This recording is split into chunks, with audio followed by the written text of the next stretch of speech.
السلام علیکم. آپ سب کو ایجوکیٹر کی آن لائن کلاسز میں خوش آمدید کہتے ہیں. آج ہم اردو کے حروف کے بارے میں پڑھیں گے جن حروف کو حروف تہجی کہا جاتا ہے.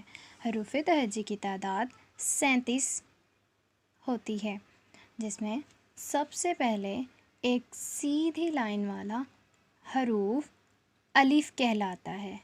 اس کے بعد بے لکھتے ہیں، جس کے نیچے ایک نقطہ لگا دیا جاتا ہے.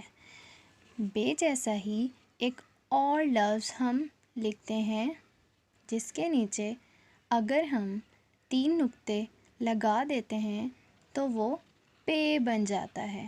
بے کے نیچے ایک نقطہ ہوتا ہے اور پے کے نیچے 3 نقطے لگائے جاتے ہیں. پے، بے، پے، تے.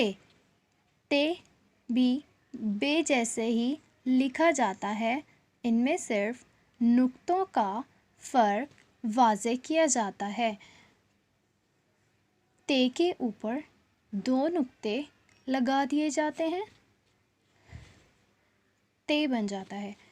اور تے جیسے ہی پھر ایک اور لفظ لکھتے ہیں جسے ہم ٹے کہتے ہیں.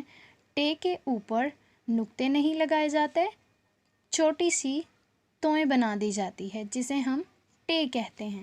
اسی طرح سے بھی بے جیسے ہی لکھا جاتا ہے، لیکن اس میں 3 نقطے اوپر لگائے جاتے ہیں. بے، پے، تے، ٹے، سے. ان تمام ایک جیسے ملتے جلتے لفظوں کو بے کا خاندان کہا جاتا ہے.